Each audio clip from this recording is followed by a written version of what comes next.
Mishke here, joining the GL world to pitch my new podcast, which now comes out twice a week, Wednesdays and Fridays. The show features an extraordinary array of exotic circus performers, forgotten Hollywood starlets, reclusive Fortune 500 CEOs, professional taxidermists.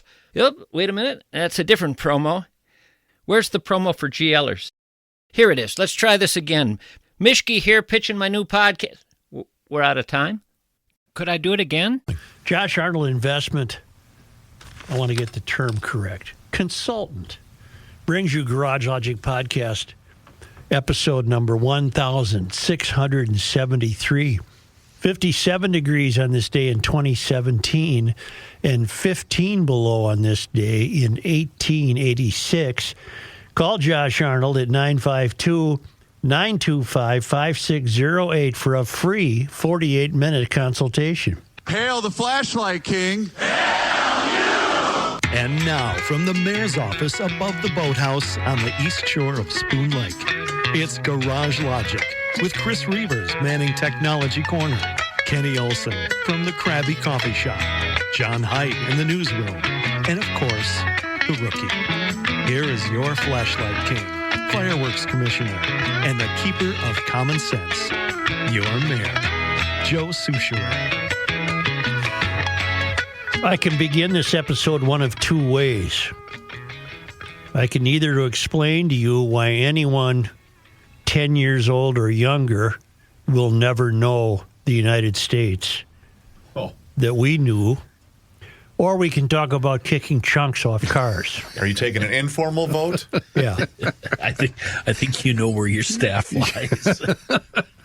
Joe, chunks. Do you know what being ratioed means when it comes to social media? Of course not.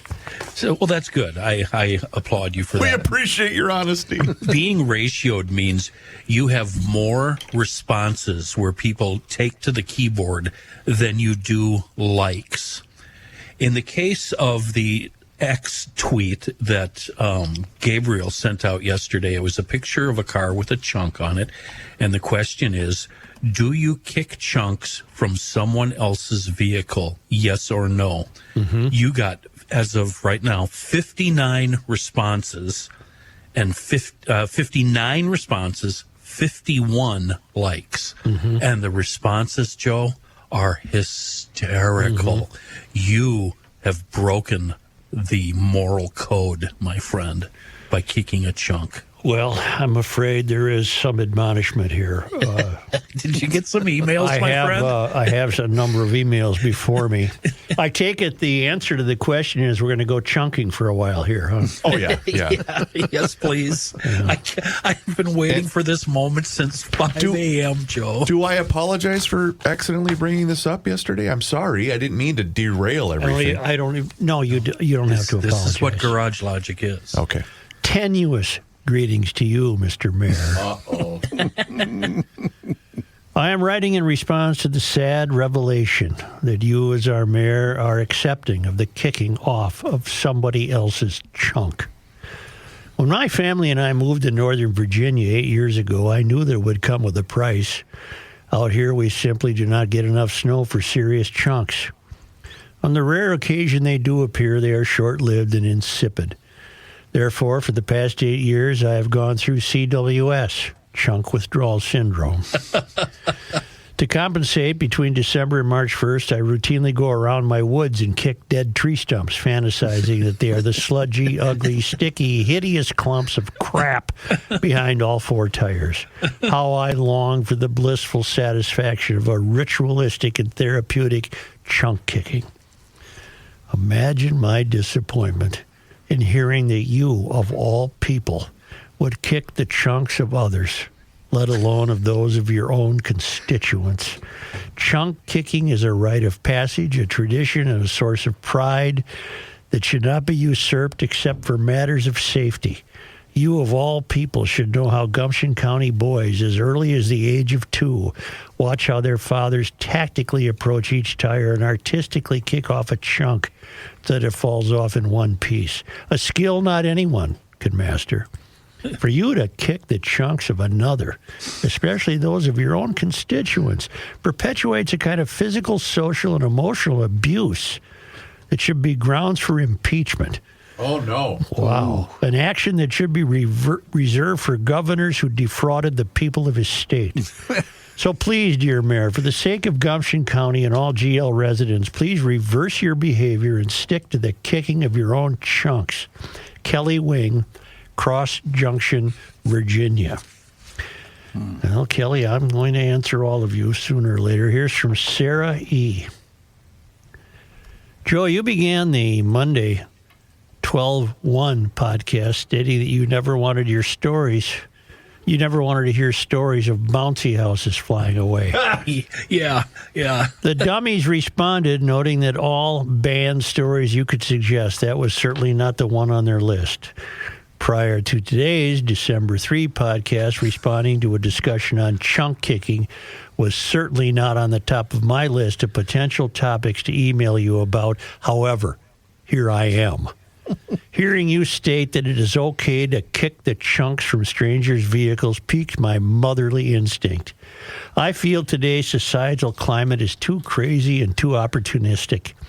I fear kicking stranger chunks opens up one to violence, lawsuits, and potentially the now all too common protest. Am I overthinking this? Perhaps.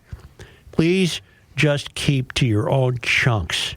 Sincerely, Sarah, a Minnesotan residing in Wisconsin. That was wonderful, Sarah. P.S. Although a transplant from the land of rocks and cows to the land of rocks and cows, beers, and cheese, Minnesota is still home. Listening to GL makes me feel at home, regardless of the insanity discussed. Good luck. All right. May I? You can't. We're not. Before you read the next one, I just want to read some of these to you from social. From Redhead Ranting. No, car boogers are only for the car owner to kick. From Dave McGuire. That would be like going into the neighbor's garage and taking something of theirs without asking. And my favorite from Jay. I am not a monster. I wouldn't steal that satisfaction from anyone.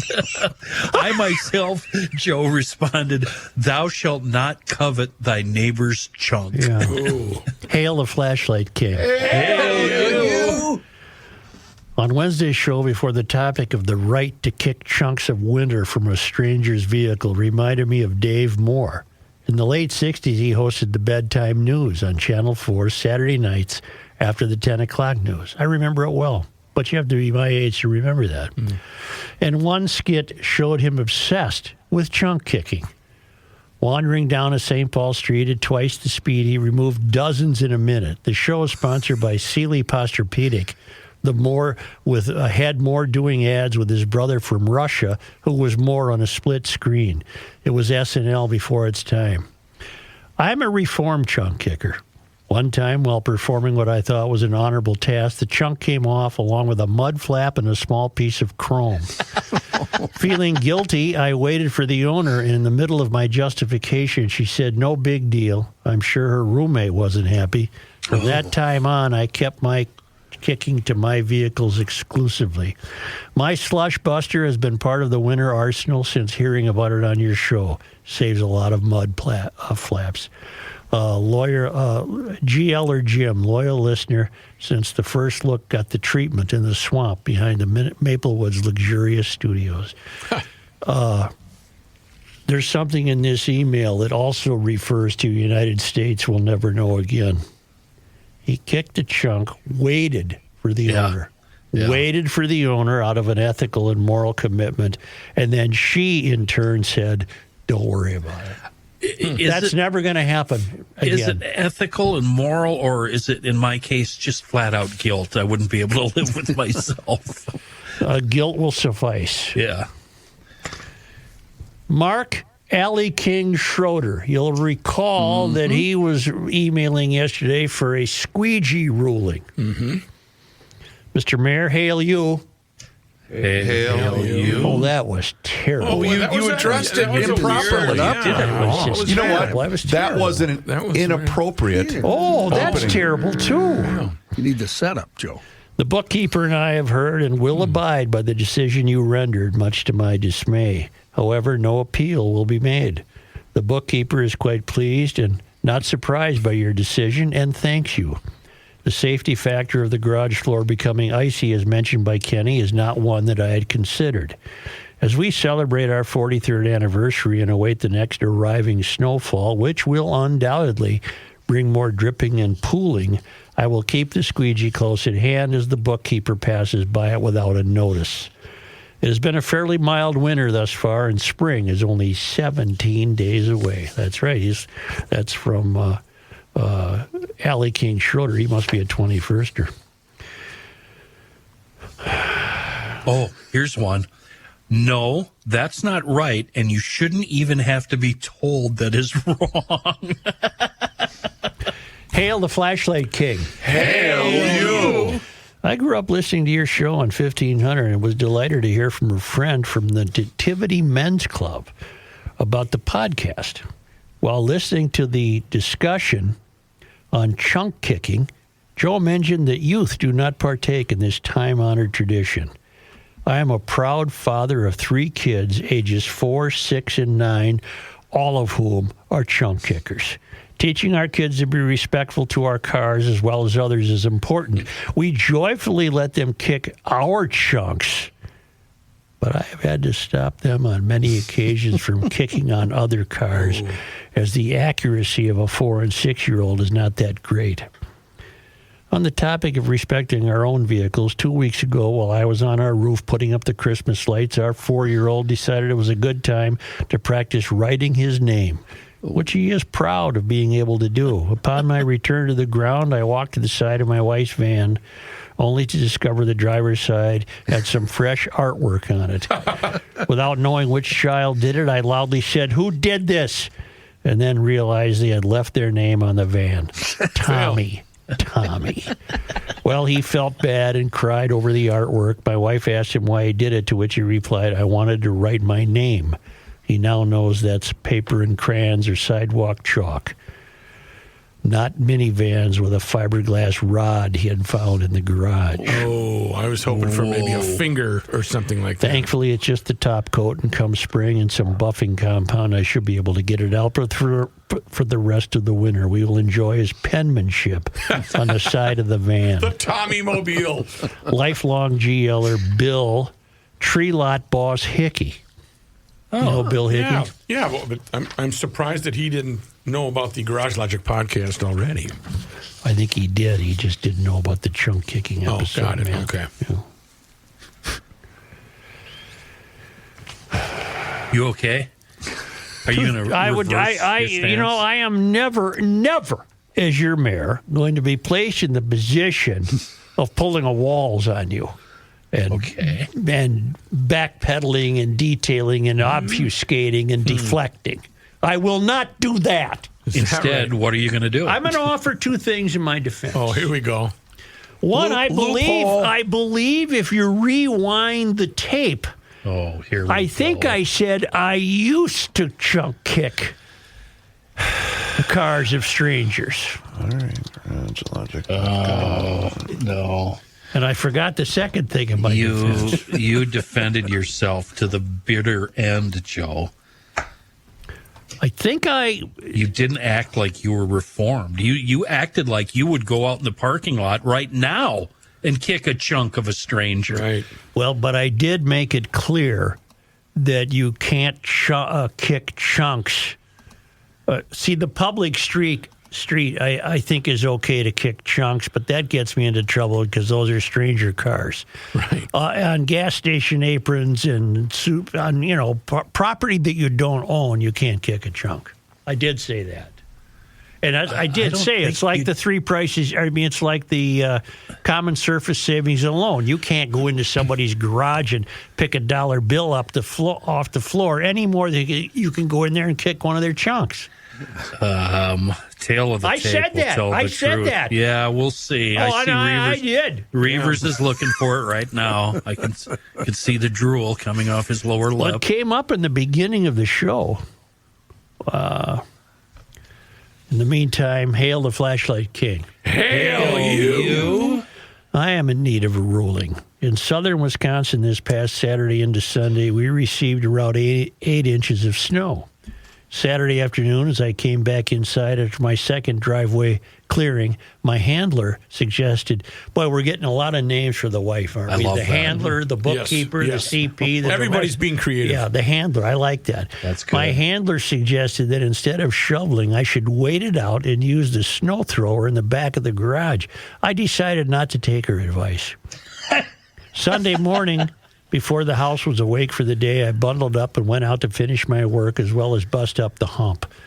Upon my re-entry into the house, I was questioned as to why I shoveled instead of using the snow thrower. I explained that I didn't need the snow thrower to finish the work, that I could finish myself. The ruling I humbly request: is it mandatory to use the snow thrower if you own one? And if it is mandatory, what is the total amount of snow needed in order to pull it out of the garage? What's your Thank number? you, Mark Havlick. It's not mandatory to use it. John Heidt, for example, always shovels by hand. Always. But you do don't I. own a snowblower. I don't. I did for a while and then Same. decided I didn't need it. Same. I shoveled by hand yesterday, which was merely just to get some steps in. I scraped. There was no snow. It was a dusting. Well, I'm not done. Oh, I'm not done. well, I have the audio ready. Okay. I have a feeling we're not going to get to it, Chris. Oh, we run out of time. No. We're going to get to it. Before I tell you why anyone under the age of 10 no longer will know the United States. Wait a minute. Now, with me, when I lived in South Minneapolis, I just had a driveway pad in the back. It was my mood.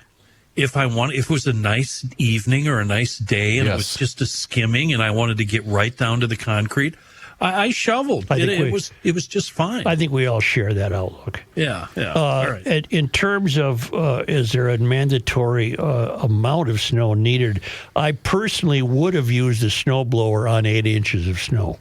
Oh, yeah. He did not. That's his prerogative. On Sunday morning, He is to be commended, though, for owning it. There was an old addendum to the cylinder index, and that is the almost the acceptance or the expectation of using cylinders at every possible opportunity. Yeah. So he didn't take this opportunity to use his cylinder. it's lightly misting. Got to fire it up. Right. Yeah. And finally, it's not really apropos of okay, play the audio. You want to take a break? Well, I thought you were. Well, I have something from Jordy, and he wrote a song, and it's Ew. well, it's not terribly apropos of chunk kicking. Are you going to sing the email? Medicaid fraud, child care fraud, food fraud, All the way. autism fraud, housing fraud, transportation fraud, CDL fraud. Hey, It's the most fraudulent time of the year. You combined I like like three that. different Christmas songs. I'm sorry, Chris. I'm really sorry. No wonder they cut off your microphone. Matthew, that's dueling Christmas carols. Do you remember that bit? it was. from Okay, how would you Yes. sing it? Happy like that. fraudulent. Medicaid fraud, child care fraud, food fraud, This is worse than autism fraud, housing carols. fraud, transportation fraud, CDL fraud. It's the most fraudulent time of the year. Huh? Huh? No, It is. rejected. Medicaid fraud. Thank you. We'll take a time out. Oh, I see how this is going to work. flashlight, kid. No, that's Hail wrong. you. Hail you. Wrong. I'm there. Oh, it's so great when this doesn't work, isn't it? Reavers here once again for my guy, Mr. Money Talk, Josh Arnold. Does thinking about retirement make you uncomfortable? Well, sometimes the anxiety from wondering if you've saved enough can be overwhelming. But what if I told you that you could ease those tensions in just 48 minutes? Well, Mr. Money Talk is going to be able to sit down with you and get you on the right track for your financial future. Josh has navigated it all when it comes to uncertain market and economic conditions, and he'll always provide straight talk, never sugar-coated advice on how to reach the finish line with your retirement goals. Don't let your financial worries give you an ulcer or keep you from on calling Josh right now. His 48-minute, no-obligation consultation could be just what you need to feel better about your future. Call Josh today at 952-925-5608 and set up your free 48-minute, no-obligation consultation. That's 952-925-5608. Investment services offered by Josh Arnold Investment Consultant LLC, a security investment advisor. Past performance is no guarantee of future results. All investments involve risk. All comments and opinions are Josh Arnold's and do not constitute investment advice. Chris Reavers is a paid endorser. For a limited time, you can save on the perfect gift by visiting auraframes.com to get $35 off of Aura's best-selling Carver mat frames, named #1 by Wirecutter. All you have to do is use the promo code GL at checkout. That's AURAFrames.com, promo code GL. This deal is exclusive to listeners, and frames sell out fast, so order yours now to get it in time for the holidays. Support the show by mentioning us at checkout. Terms and conditions apply. You can wrap togetherness, but you can't frame it. Aura Frames. Hey.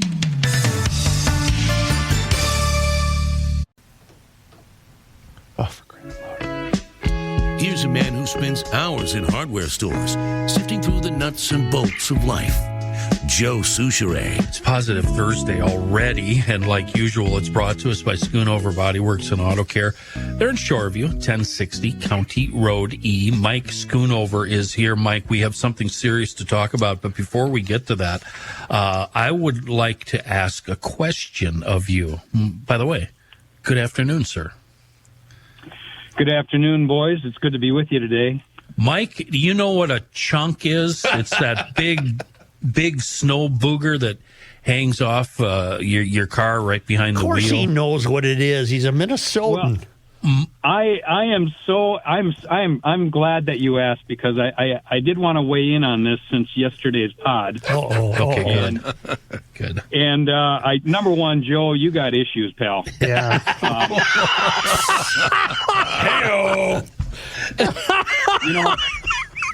You know, you're the mayor of Garage Logic, the Flashlight King, and the Fireworks Commissioner, and now a chunk kicker. Yep. A kicker of other people's chunks, Mike, not just his own. Yes. So ask away, Kenny. What would you like? Where do you stand on that? I mean, is it okay for a stranger to come kick your chunk that you've spent miles and hours and days building up? Are you okay with that? You know, that ranks right up there when your car's dirty and somebody has the kahunas to type or not type, but write "wash me" on it. Yeah. So, I'm not a fan, but you know where to do it is. You know, I don't think a gas station is appropriate. I said that. I know, Joe. I know, but it's like, okay, how about the parking lot? How about the grocery store? I even included them. But hang on a second. Are we doing a service to our fellow community members when that particular chunk contains salt and sand, which might be helpful to our elderly of not slipping as people drive over it? Good point. Mm-hmm. Good point. Well taken. Yes. So I'm so happy that I advertise on a podcast that talks about chunk kicking. Hey, look it, you're a body guy. You got to be thrilled with it, because there's a lot of morons who dent the fender. Yes, or hurt their foot. Right. Or break their foot. Speaking of being a body guy, Mike, I think I've said on the air before, and this morning was a good example, just plan on getting in a crash, because from what I can tell, everybody here is crashing this morning for no reason whatsoever. And I know we've talked about this in the past, but what should GLers, how should a GLer approach this? Should they just be ready to be in a crash? Well, two things to avoid it. Let's make sure we got good tires on our cars. We are seeing so many customers that have just bad tread. So part of vehicle maintenance is you got to replace the rubber, and if you can afford it, having winter tires and summer tires is really the best way to go. So especially for your spouse or your kids or whatever, get some winter tires on those cars. And then just common sense driving, Kenny. I think that makes all the sense in the world, and slow down. But obviously, for GLers who don't live near us, who can't bring their car to our shop, for those of you who live in outstate or in other parts of the country, or those of you who live in Anguilla, do your research. Go on Google and find out what are the good shops in your area, what are the good shops in your market, because you do not want to take a referral from your insurance company. They are going to send you to the lowest price provider, and they're going to offer incentives of maybe even waiving your deductible if you go to their preferred shop, because they're not going to do you any good. And so just do your own research. You're entitled, or you're free to bring your car wherever you want to go. And I call that being in cahoots. And Schoonover, you guys are not in cahoots with any insurance company. No, we are not. We are not on the top of the Christmas card list for any insurance company, because we call bullshit. There's just so many shenanigans being played right now, and I'm not anti-insurance. We need insurance companies, but I am pro-customer, and we're going to stand up for our customers. That's wonderful. And what I love about you guys, and I know everybody here on the staff has experienced it, we don't have to, if I get in a crash, I don't have to deal with my insurance company at all. You guys do it all for us. That's so awesome. That's the way to go, Kenny. You learn a few things when you've been around since 1938. They are the official shop of Garage Logic, and you all heard why. They're just awesome, always rated as one of the top shops in the metro. SchoonoverBodyWorks.com is the website. Thank you very much, Mike. Thanks, guys. Have a great Thursday, and thank you, GLers. See you later. See you, Mike. You have some tape from yesterday. Separate request for a ruling if you're done with this particular one, because I am done. It's not a complicated ruling, Mark. You got to take care of that. Yesterday morning, I was fueling up at my Quick Trip location, which I love. Yeah. And Why don't they advertise with us? I don't know. They should be, because I love Quick Trip. We all sing their praises. Right. So I'm at the Quick Trip, and I will not reveal the location of said Quick Trip, but I was standing there fueling up. The guy next to me had one of those gigantic chunks hanging from his, I think it was a Nissan. Yeah. Another guy walked up. No. Kicked it. Oh. Not his vehicle. And I went, oh, boy. No, I have thoughts about that.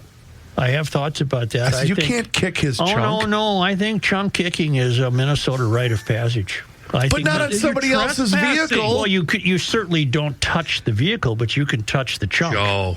Oh, I've kicked chunks all my life. Oh, that's like wandering into a guy's bathroom while he's taking a shower and sitting down and going to town. Oh, wow. What do you mean by that? I don't think it's that bad. No, that is trespassing. Now, if a car's on a public street and you're walking by and there's a tempting chunk, you get to go for it. No, you don't. You get to touch the chunk. See, I'm with Kenny. I always thought the GL rule was you leave another man's chunk alone. It's like blowing a guy's driveway before he gets a chance to come home and break out his brand new snowblower. You just ruined it for him. It just snowed 4 inches. The guy can't wait to get home and blow his driveway. And there you are, just finishing up when he pulls in. No, you're conflating two issues. We're talking about chunk kicking. I don't authorize nor lend my endorsement in any way, shape, or form to anyone snowblowing someone else's driveway. That's the female fun limitation factor. That's the phone call you get at 3 o'clock in the afternoon. You're at work. It's been snowing for 10 inches. It finally stopped, and you get the call, and she says, guess what? I did the driveway. That's deflating. That's just a horrible. Just go to a hotel. Yeah, I mean, that's just horrible. That's horrible. See, I'm chunk kicking? I'm sorry. I'm a chunk kicker. All right. I am guilty as charged. I will have to reform. Well, I guess a big step. I'm wrong. I'm sorry if you were offended. I appreciate that, Joe. That's what I like about you. The first step is acknowledging a mistake. A problem. A problem. I'm sorry. Yeah. Yes, you're right. It's almost like you're going to need treatment. I mean, you see those chunks. But I guess the only reason I brought it up yesterday Might have to go to chunk class. was because I haven't been attending the University of Garage Logic as long as the rest of you, but Right. I always thought that was off limits. Can you see the group meeting? Oh, Joe, you were doing so good. You'd gone 3 weeks without kicking somebody else's chunk. I had a relapse today. I was at the store and I came out. I was at Lund's. It was so tempting. I just couldn't pass it up.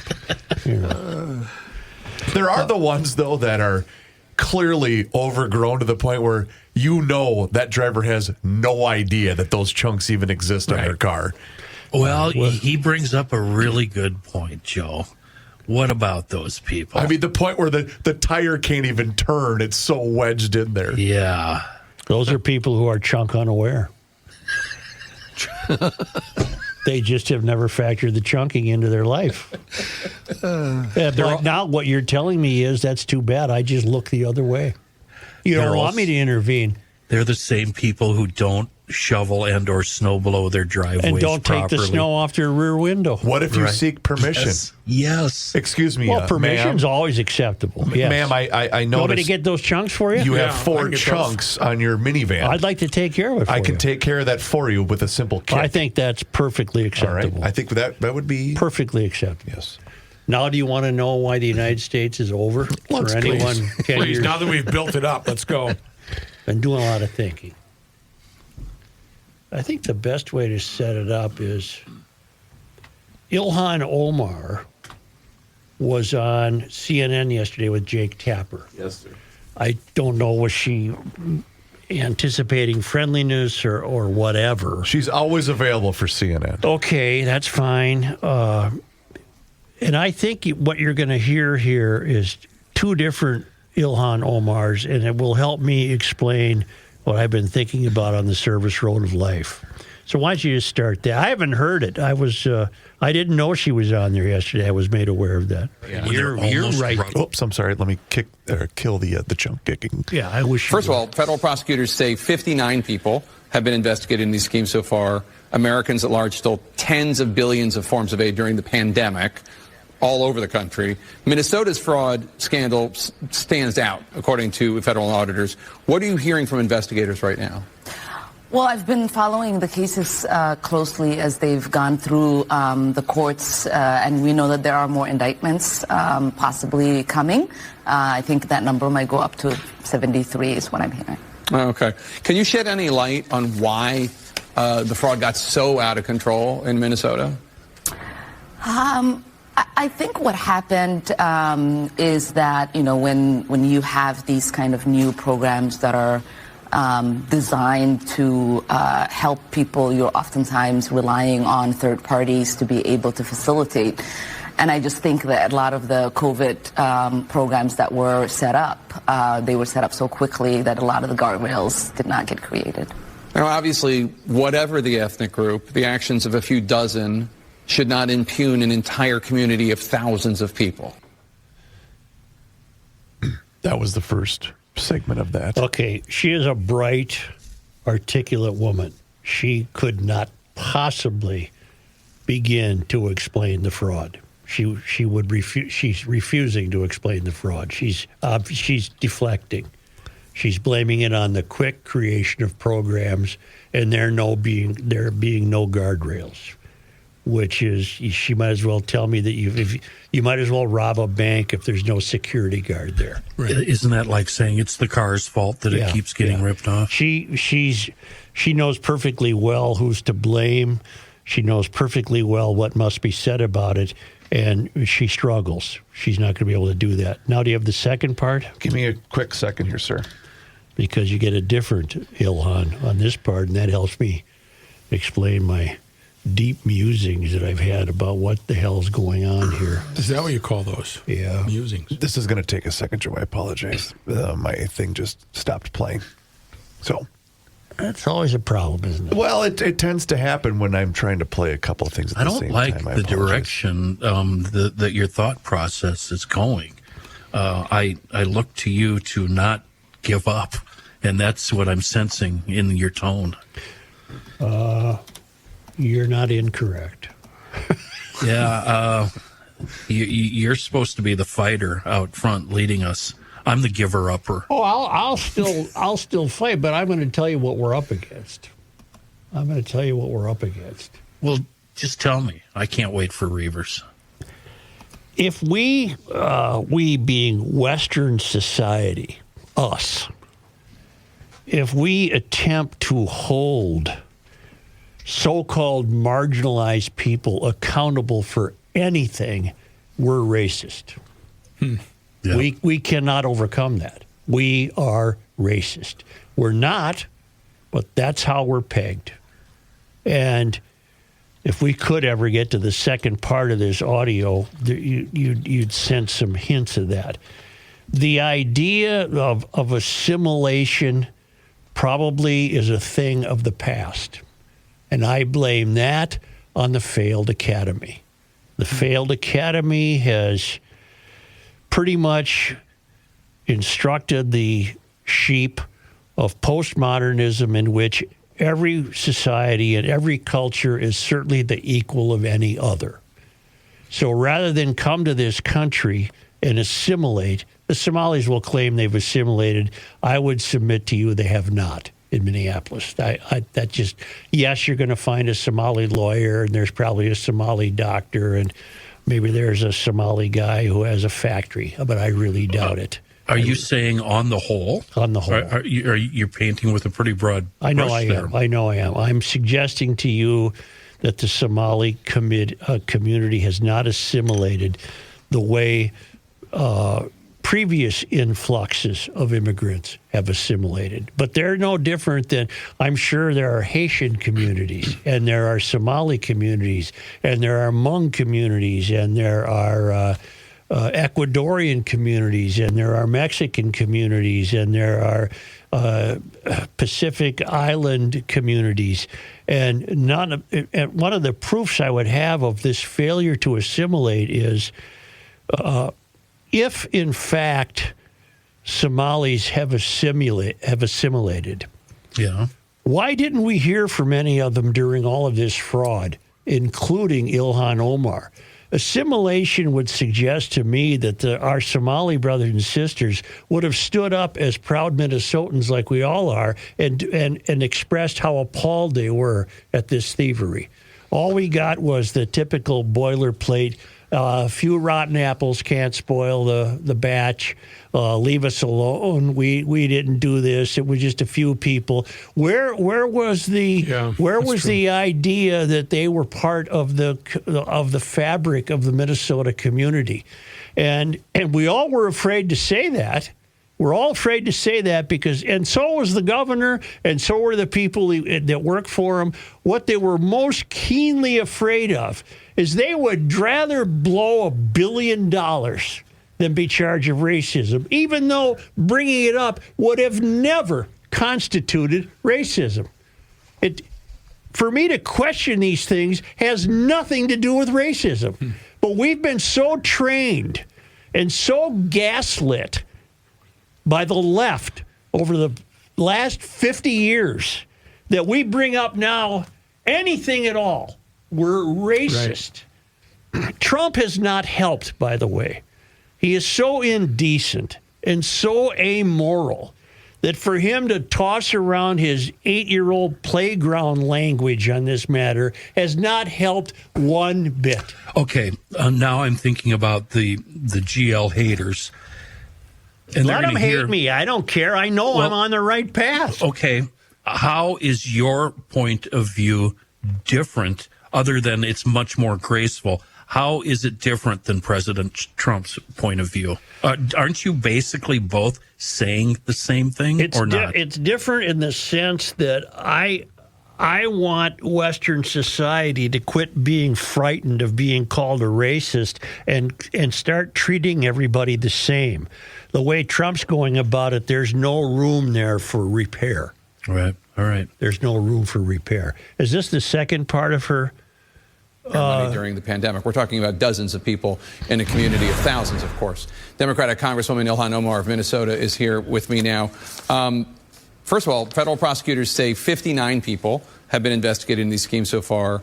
Americans at large stole tens of billions of forms of aid during the pandemic all over the country. Minnesota's fraud scandal stands out, according to federal auditors. What are you hearing from investigators right now? Well, I've been following the cases. Wait, we already heard this part. I know. The Just courts, bear with me, please. and we know that there are more indictments. I don't think we have any choice possibly coming. I think that number might go up to 73 is what I'm hearing. A lot of ums and ahs. Can you shed any here. light She can't on why handle this one. The fraud got so out of control in Minnesota? I think what happened is that, when you have these kind of new programs that are designed to help people, you're oftentimes relying on third parties to be able to facilitate. And I just think that a lot of the COVID programs that were set up, they were set up so quickly that a lot of the guardrails did not get created. Now, obviously, whatever the ethnic group, the actions of a few dozen should not impugn an entire community of thousands of people. Okay, I want to make that very clear. President Trump has used this fraud to make rather, to me, shockingly bigoted comments about Somalis in general, including you, but the entire Somali community in Minnesota. He did it yesterday and he did it again today. Let's run some of that. These Somalians have taken billions of dollars out of our country. They've taken billions and billions of dollars. They have a representative, Ilhan Omar, who they say married her brother. She should be thrown the hell out of our country. And most of those people, they have destroyed Minnesota. She should not be, and her friends shouldn't be allowed. Frankly, they shouldn't even be allowed to be congresspeople, okay? They shouldn't even be allowed to be congresspeople because they don't represent the interests of our country. It's pretty shocking to hear it, although I don't know how shocked you are at this point anymore. But Somali immigrants, in general, you in particular, have been the target of his attacks for a long time. What's your response? Yeah, I mean, I'm not shocked because we know that the president oftentimes resorts to very bigoted, xenophobic, Islamophobic, racist rhetoric when he is trying to scapegoat and deflect from the actual failures that he has himself. We know that this administration has not fulfilled the majority of the promises that they've made, whether it is bringing costs down, whether it is the tariffs that are decimating businesses in the United States, whether it is the possible war crimes that his defense secretary is committing. And so to me, it is important for us, one, to remind folks that we are Americans. We're not going anywhere, and we will continue to be in this country. And two, that Minnesotans are resilient, and we will continue to thrive. What is the practical impact when a president of the United States demonizes an entire group of people based on ethnicity? And again, you can point to any ethnic group and find dozens of people in that ethnic group who are committing a particular crime. The mafia comes to mind, right? Oh, for God.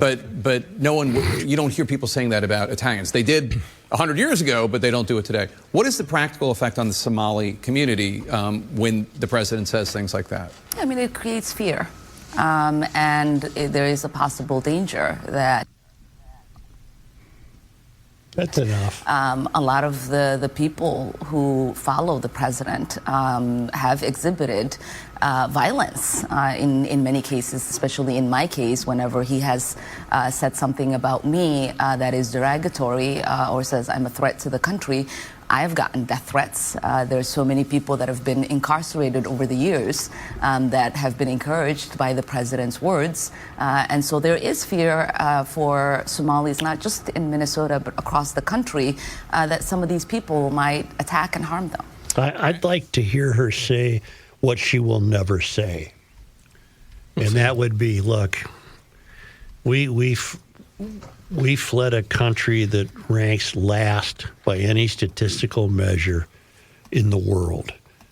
It's first in corruption. It's first in chaos. It has no government. You're left to scramble on your own.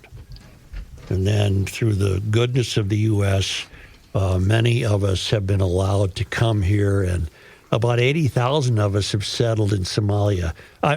Settled in Minneapolis. But we have not changed our ways.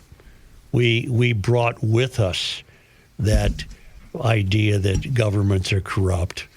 We've brought with us the idea that everything's chaos. We have not accepted the idea that you can excel here if you want. You can achieve. You can learn to speak English. You don't have to all stay in the same Cedar Riverside 12 square block area. You can have a life here.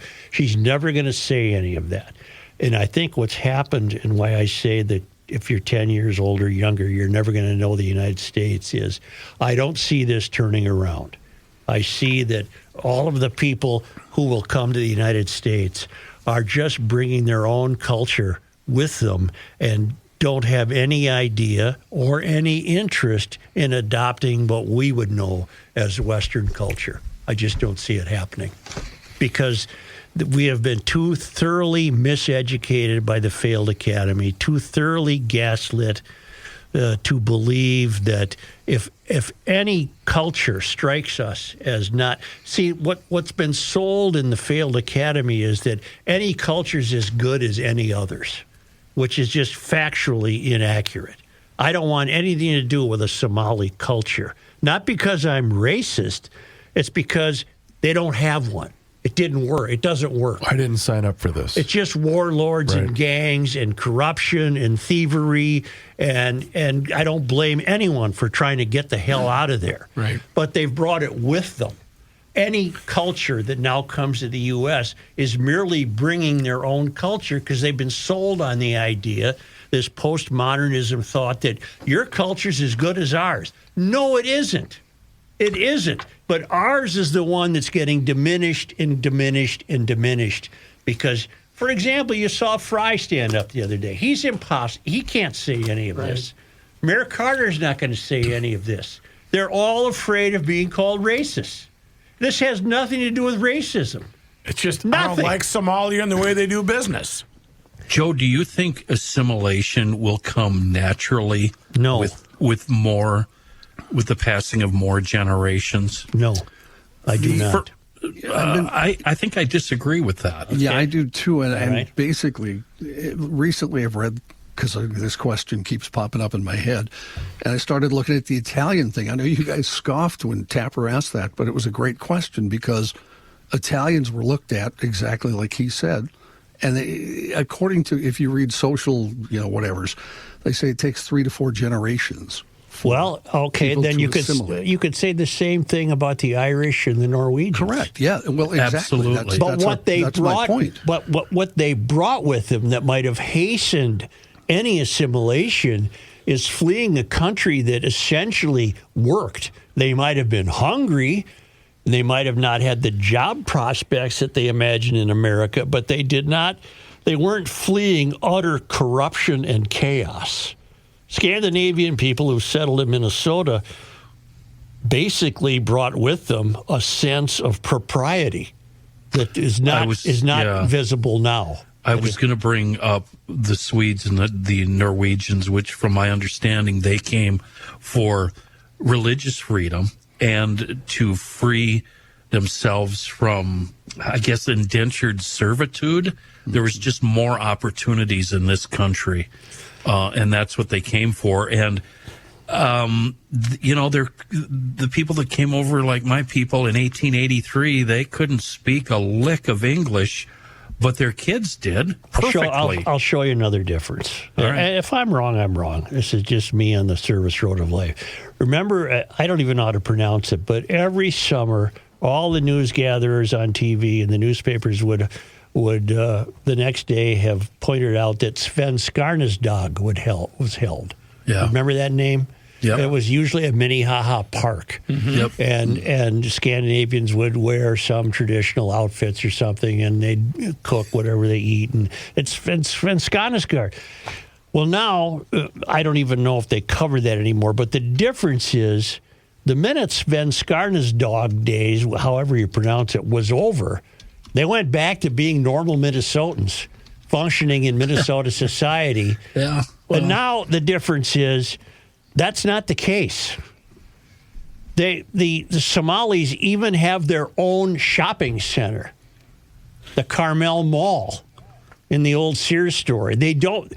I'm sure you can find a Somali doctor, and I'm sure you can find a Somali lawyer, and I'm sure you can find some Somali banking executives. But in the main, as Father Whalen used to say, in the main, it's a group that has remained clustered together and not intertwined themselves with Minnesota.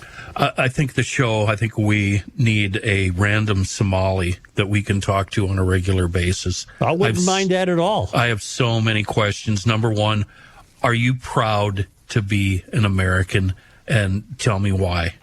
What's better? I just have so many questions that really come from a sheltered, dumb angle, stuff I just don't know that I want to know. The local TV news gatherers are going out of their way to soften this blow. They're going out of their way to soften Trump's remarks. They're going out of their way to point out that not everybody's. But every film clip I saw last night, a Somali flag was flying, where they would gather to talk to Somalis. Why can't we say... Every clip was a Somali, which is virtually identical to that ridiculous new Minnesota flag. Mm-hmm. But why can't we say, I don't like the way you do things in Somalia? Why can't we say... We can, and that's not racist. And that's why they're racist. Here. That's why they're here, Matthew. Right, so adapt. We're not saying you have to do everything American, but you should embrace... People used to come to America to become Americans. People, not just Somalis, other nationalities and ethnicities also. People now come to America to live in America. Reagan was saying that in the 80s. You can go to France, but you can't become a Frenchman. In Germany, and people that come to America can become Americans. Right. And that's not being done anymore. Right. So what I foresee in the future is just this growing balkanization of many different cultures existing in the U.S., none of them really appreciating that the American way of life was the best way of life. It worked for the most people. You fled a situation where you had no shot, and now you're here where you have a shot, and all you're doing is retaining your old ways.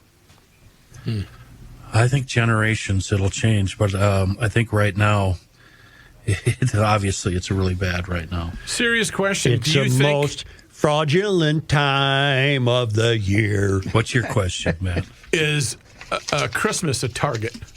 No, it's been a target of the left long before Somalis entered. Sure. They said we're not going to have a Christmas program in school, and we can't. God has been under attack by the left. Would you expect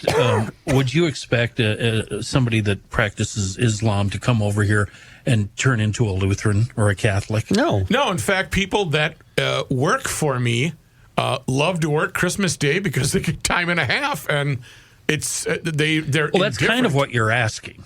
I mean, you can't ask people to assimilate religiously.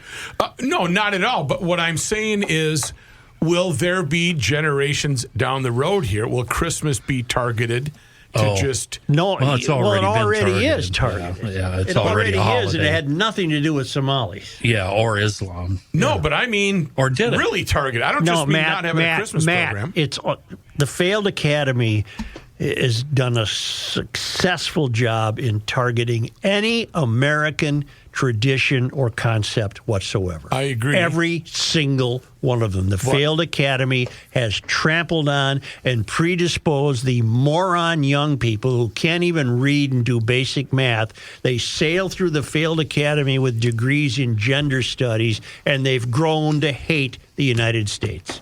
It's that simple. But my question is, will it be removed? No. And that's what I started the show saying. No. Okay. No. Oh, that's a small ray of hope. Well, it's not a ray of hope. It won't be fixed. It's not going to be fixed. That it won't be removed. That is my question. It won't be. We'll get to some national, international stuff in a minute. Before we do, I got to tell you about something. Boy, I love it. We've had it in my house now for, I think, about 3 months. And it makes a great Christmas gift. You might be one of those people, you put off your Christmas shopping to the last minute, end up maybe buying a gift card. Well, this year, I can take care of that issue for you. Get yourself an Aura frame. My wife and I took our favorite photos and videos, loaded them all into the new Aura frame. Right now, that's about 750 items, and I guarantee we're going to have a lot of new pictures to add once this Christmas season is over. And it's really, really easy to use. John, can you download them from your phone? Just from your phone, exactly. So I had all those pictures on my phone. I got the Aura frame, and I just started hitting boom, boom, boom. Yes, yes. All you have to do is download the Aura app and connect it to Wi-Fi and start adding pictures. It's really easy to use. Chris, if I may use your favorite word, it literally took just a couple of minutes to set it up. I know someone that just recently purchased this, and that person is so thrilled and really thinks that person has cheated Christmas because it's such a wonderful gift that there's no more worry. I've taken care of it. Yes. Yeah. I didn't name you, but okay. The other thing is, it's, we've all had picture frames in the past, and they're kind of weird, cloudy, not great. It looks like the actual photos in front of you. The screen is gorgeous. It's perfect. It's easy to do. For a limited time, you can save on the perfect gift by visiting auraframes.com to get $35 off of Aura's best-selling Carver mat frames, named #1 by Wirecutter. All you have to do is use the promo code GL at checkout. That's AURAFrames.com, promo code GL. This deal is exclusive to listeners, and frames sell out fast, so order yours now to get it in time for the holidays. Support the show by mentioning us at checkout. Terms and conditions apply. You can wrap togetherness, but you can't frame it. Aura Frames. Hey.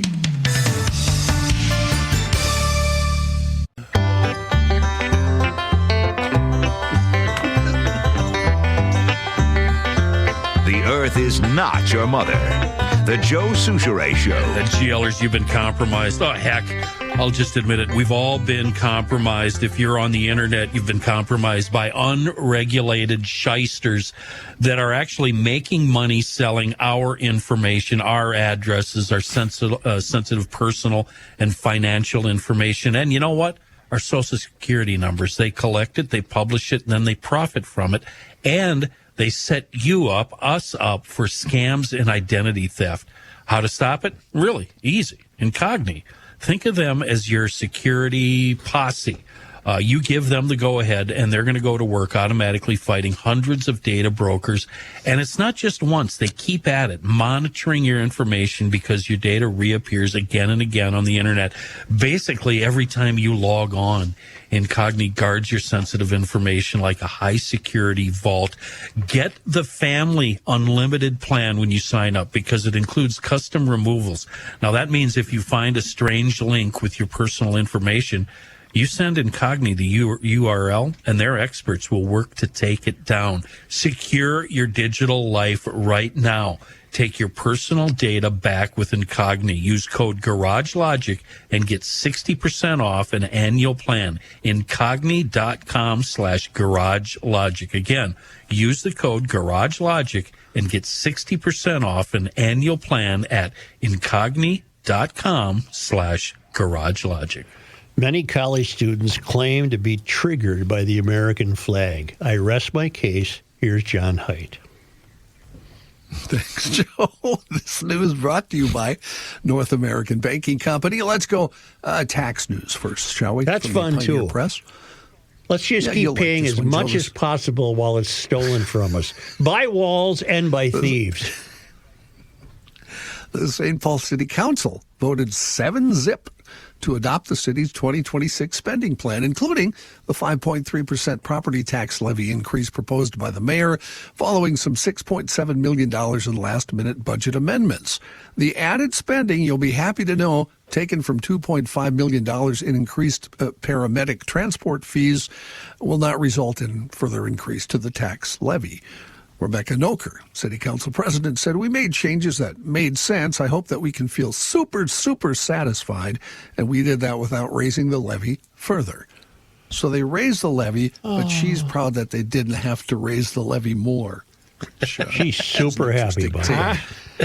No, super, Joe. Super, two supers. That was a direct quote. Super sex? I'll take the soup.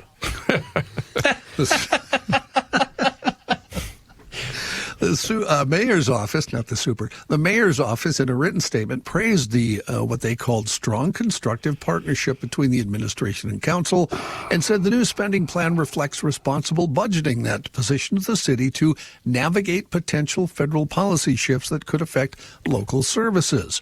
For the median St. Paul home with a value of $289,000, the new levy will add about $107 to property taxes with wide variation from neighborhood to neighborhood. Increased charges related to storm sewers, sanitary sewers, water, and recycling will add another $125. So that means your $289,000 house would see a total increase of about $232,000. You know what? That's not nothing. thousand. $232 in city-related But that's taxes. nothing. That's just pocket change. That's how they sell it. What you have to do is realize you have to add that $289 to the previous year's $122 to the previous year's $179 to the previous year's $322 to the previous. Now where are you? Your property taxes are about $5,000 more than they were 5 years ago. Yeah. Remember that one fun day when you had me keep adding them all up? Yes. That was fun. Speaking of St. Paul, yesterday on the Krabby Coffee Shop, we had former mayor and senator Norm Coleman. Well, he's no dummy. He left Minnesota. He has a place in Minnesota and in Florida and up north. He says hi to you and your family. Hi, Norm. And he also told us two wonderful stories about cheating death. And he said he's really happy for St. Paul. He thinks this new mayor will change the direction of the city. I'm hopeful. Yep. Minneapolis Police Chief Brian O'Hara talked with our friends at 5 Eyewitness News last night and echoed comments he made at that press conference on Tuesday. The ongoing federal immigration operations in Minnesota targeting Somali immigrants living in the country illegally, he says, have created fear and unease for many in the Twin Cities. Chief O'Hara reiterated the police don't take part in U.S. immigration and customs enforcement ops. Because of that, O'Hara didn't confirm any ICE operations, something that ABC News confirmed through multiple sources yesterday. However, O'Hara did note the city's 911 dispatchers have received a dramatic increase in calls reporting apparent ICE activities. The chief says he's already noticed more businesses closed and fewer people out on the streets than normal. Says he can tell it's, in his words, making people scared and terrified. He said, I respect that federal law enforcement has a role to play, and that's their lane. That's fine. What's troubling to me as a human being is interacting with Americans, the people in our community that are being terrorized the way some of this stuff is being handled. He also encouraged people, again, still report crime to 911, not be afraid of MPD responding. Finally, the chief echoed what many protest organizers have said in urging residents to remain peaceful if they are protesting. Mike Lindell, the CEO of MyPillow, has filed to run for governor of Minnesota as a Republican. He hasn't made an official announcement, but candidate filings show he submitted campaign paperwork on Wednesday. He, of course, has been a staunch supporter of President Trump. Lindell also made headlines for accusing multiple ballot counting software companies of rigging the 2020 election. He's been involved in court cases with those companies. Lindell has lost a defamation case filed by a Dominion voting systems executive, Eric Coomer, for which Lindell has been ordered to pay $2.3 million in damages. Lindell was found in contempt of court in March of this year for failing to turn over documents as required in the Smartmatic defamation lawsuit. MyPillow, meanwhile, is experiencing severe financial distress due to the lost revenue from the major retailers and the mounting legal fees from the lawsuits. Lindell has described himself as in ruins and unable to pay his bills. So run for office. So that's a guy I'd vote for. Yeah. In ruins. Mike, go sit this play Mike, out. go away. What's wrong with him mentally? Is he a narcissist? What is this? Why would he do this? How does he not see the tea leaves? I mean, he admits he's a failure. Why is he doing this? I have no answer for you. I don't know. It's embarrassing. I have secondhand embarrassment. It's ego. You know, he was down on his luck. He turned it around with the pillow thing and then went crazy. And then the pillow went down on him. Right. Oh, wait a minute. Hello? Is that on tape? Didn't know he was in town. How much does that pillow cost? Right. Try the brand new. You got to have the secret handshake for that special one. pillow. You got to know the code. Secret special. handshake. He is one of 10 Republicans. No, yeah, there's a lot of them governor. running, John, and I'm making a dedicated effort on this show to not bring any of them up yet. That's a year away. We got more fish to fry than that. Just put your head on the pillow. So worked up today. Dameth so much fun. Qualls in 2026. Dameth Qualls 2026. Because if you can't beat this moron, you Republicans, never show your face. Don't call And my don't think Lisa a moron. Yeah. From the Star Tribune, 2 schools on Duluth's east side were put on secure status yesterday after a mountain lion was spotted roaming the neighborhood. Yeah, that's what I'm talking about. That's what I'm talking about. Right. This isn't too much sunlight or it's really windy. We got a mountain lion. This ain't climate change. Right. A school resource officer at Ordine East Middle School reported the mountain lion was within a half mile of the school, and that led school officials to keep students inside where classes continued uninterrupted. Nearby, Congdon Park Elementary did the same. District officials consulted with the Minnesota DNR before canceling the emergency protocol after about 30 minutes. Wait a minute. So, yes, sir. I'm keeping score for the show summary here. You two meatheads are celebrating the fact that a mountain lion was Yes, I think it's fantastic. Yeah, mark me down on their side. Put Kenny on our side, too. Kenny's there, too. I love it. My question is there a mountain lion detector, a circle of friendship? Because they said it was found half a mile in, Yeah, that's a long way. Right. Well, they know all about this one. The DNR said they're very familiar with this animal. He's very casual. He frequents the He's very neighborhood. casual. This is Larry. He's Having a shown up smoke before. walking by. The mountain lion has a tracking collar, making it identifiable. Okay, you got to you hit on a point because out here we tend to take care of things on our own. I think I know what you mean. And GLers, you got to be really careful. Sometimes they have collars. Sometimes there's a chip embedded. If you're going to squeeze one off, make sure that animal is on your neighbor's property, not on yours. The tracking collar's just across the property Hell, line. he lives next door to people who leave dead cows at the end of their driveway. Where do you think the mountain lions eat? That's right. He's off over there by the Russian's house. Yeah. No questions asked. Yuri. It's Yuri's house. DNR says it's not their collar. They don't know who put the collar on. It doesn't matter. Oh, yeah. It doesn't matter. It's the government. Don't trust the government. No. If found, return to Thomas. Earlier this year, Duluth's Lowell Elementary School went on secure status when a bear was seen on the school grounds. That's nothing. Although there have been 2 animal-related events, they say it is uncommon, for the schools to enact safety protocols because of animal sighting. Hell, a bear's been as close as St. Agnes School in St. Paul. Don't give me your bear stuff. Mountain lions, I'm interested in. Where'd the bear come? From the river. Got it. We do have some national, international news coming up. But first, let me tell you all about Aura Frames. I've been telling you about it. It's the perfect Christmas gift. You got somebody who's tough to buy for, just pick them one up. It's really easy to use. You just download the Aura app, that's A-U-R-A, and connect it to your Wi-Fi.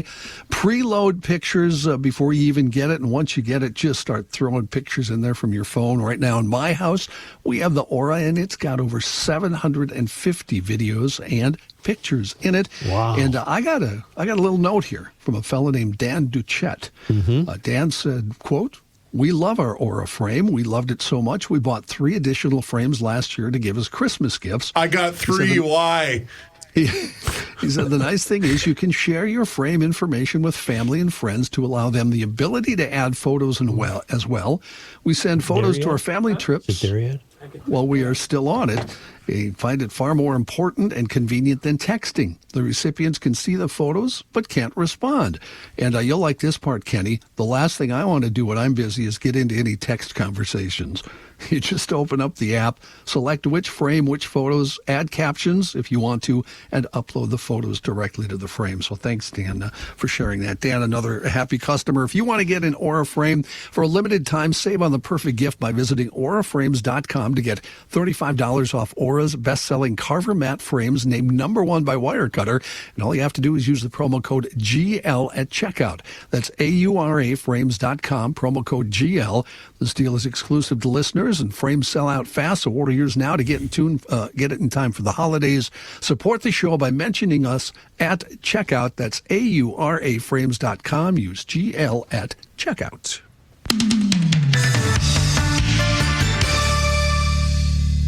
Sam.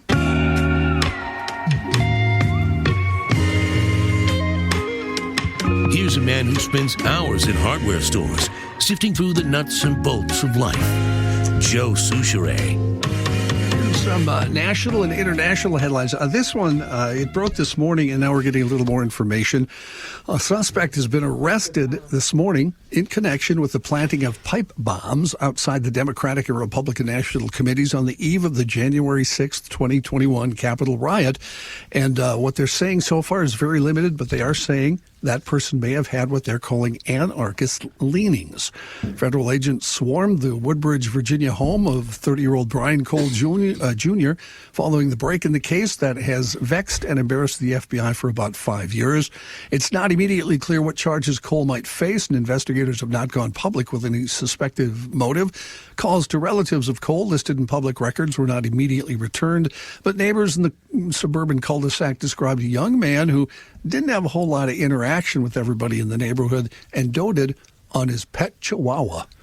A woman who said she lived in the neighborhood said he's very antisocial, he just keeps to himself. He walks every day, twice a day, to 7-Eleven with his chihuahua and wears his headphones. Who's this, the shooter? No. Shooter? What story were we talking Pipe about? bomb. Pipe bombs. Oh, the pipe bomb. The pipe bombs that they found 5 years ago. Yeah. I got you. I was listening. Okay. We're good. Right. Yeah, I know. Announced job cuts from U.S. employers moved further ahead of 1 million for the year in November as corporate restructuring, artificial intelligence, and tariffs helped pare job roles down, according to the consulting firm Challenger Gray and Christmas. The firm said layoff plans totaled 71,321 in November, a step down from the massive cuts announced in October, but still enough to bring the 2025 total up to 1.17 million. That total is 54% higher than the same 11-month period a year ago and the highest level since 2020, when COVID rocked the global economy. You know what Sanibel Jim has? He has mats in his garage that catch everything. But it requires a good idea. But it requires him to thoroughly get as much crud off the car in the driveway as possible before rolling it onto the mat. But he said you can go out in my garage in socks. In Florida? No, he's here now. He's here now. And just one more thing, John. Sure. I'm sorry, I'm interrupting. Right. But Whatever. Tom Wilson wrote us yesterday. I was saying how much I admired that scene in the train on North by Northwest with Cary Grant. And did we really say her name was Sault Ste. Marie? No, Eva Marie Saint. Yeah, but Tom Wilson says the female lead was Eva Marie Saint. Sault Ste. Marie is a city in Michigan. Did we say Sault Ste. Marie? I think No, but we he's did dyslexic. talk about the bridge. What bridge? Mackinac. Oh, yeah, we did. Yeah, we did. But we did get the actress's name correct. Yeah, But Sault Ste. Marie is nowhere near the Mackinac Bridge. It's the other end of the Closer to deal. St. Cloud. This is Here we go now, Johnny. This is like driving on ice, man. We're going all different directions. I want those 30 seconds preserved in history. Yes, please. That Yeah, was Chris, quite flag that, confusing. would you? Yes, I will. The Navy admiral who reportedly issued orders for the U.S. military to fire upon survivors of an attack on an alleged drug boat arrived on Capitol Hill this morning for a classified briefing with top congressional lawmakers overseeing national security. The information from Admiral Frank Mitch Bradley, who is now the commander of U.S. Special Ops Command, comes at a potentially crucial moment in the unfolding congressional investigation into how Defense Secretary Pete Hegseth handled the military operation. There are mounting questions over whether the strike may have violated the law. Big musician death yesterday. Yeah. Enormous. Oh, Wow. Stevie went down. Yeah. Steve Cropper has died. Even if you are not familiar with his name, you are familiar with dozens of records he played on, multiple giant hits that he wrote or co-wrote. He was the guitarist for Booker T and the MGs, so obviously he played on all their hits, Green Onions, Time is Tight. That band was the house band for Stax Records, so he played on songs like Soul Man. You might remember in that. Sam Moore says, "Play it, Steve," right before Guitar Lick. I'm a soul Steve man. Cropper. When Something Is Wrong with My Baby, Sweet Soul Music, I Can't Turn You Loose, and literally dozens more top 10 hits from the 60s and 70s. Now, if that's not enough, he co-wrote Sitting on the Dock of the Bay in the Midnight Hour, Knock on Wood, 6345789, Respect, Hard to Handle, Born Under a Bad Sign, and many, many, many. I heard a great story about Cropper. He got a call from the vice president of Atlantic Records saying that song 6345789 has cost us $40,000 so far in telephone bills because people all over the country were dialing that number, and it turned out to be the number of a rest home. They didn't know that. They were just looking for numbers that worked.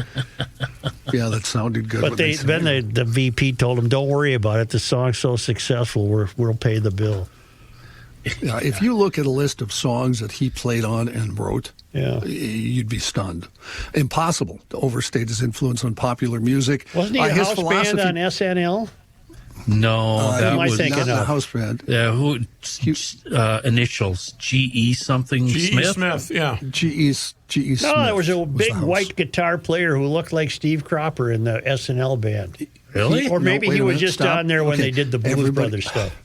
Thank you. I was going to say, can everybody be quiet for a minute? Yep. He was the Blues Brothers guitarist. There you go. And when they Thank did the B thing, remember the B thing? Yes. He was the guitarist there. All right. Too. Thank you. He toured Gotcha. with the Blues Brothers. Yeah. And in fact, John Belushi very nicely did the same tribute Sam Moore did, because remember they had a hit with Soul Man? Yep. He also went, "Play it, Steve," right before that lick.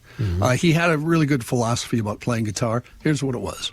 Quote, "Play your part, play it simple, listen to what the other guys are doing and compliment them, make them look good too. If you do that enough times, they'll turn around and make you look good when it's your turn."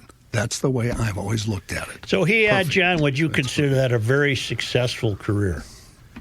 Are you kidding me? No, I mean, I hope he was well paid.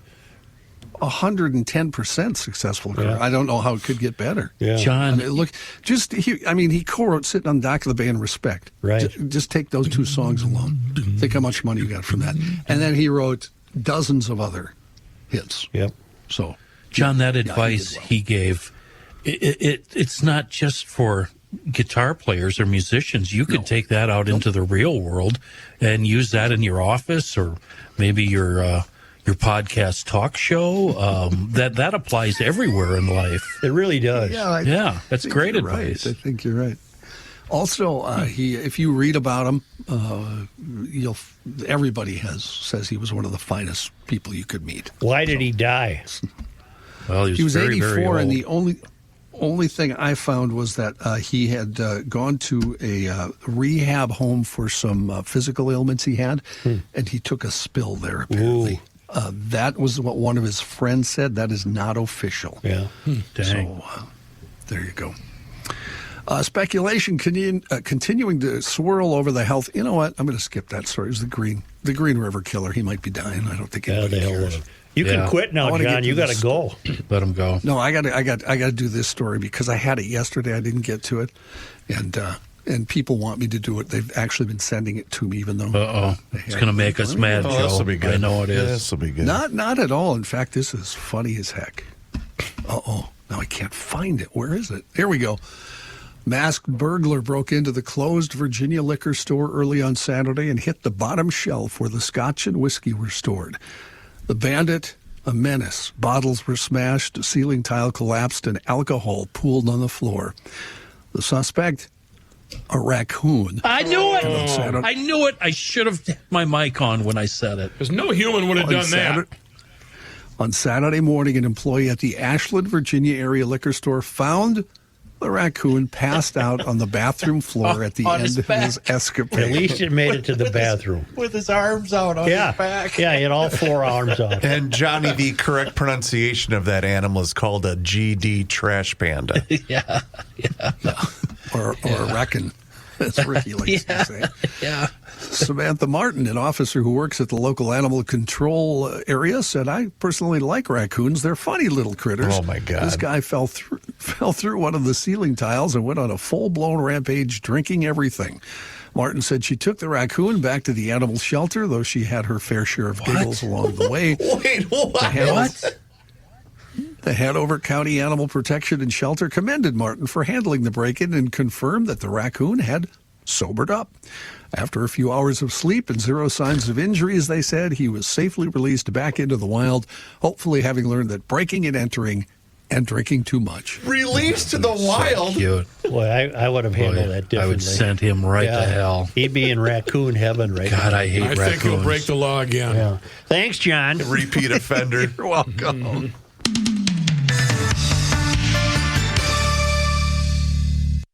You're so easy, Reavers.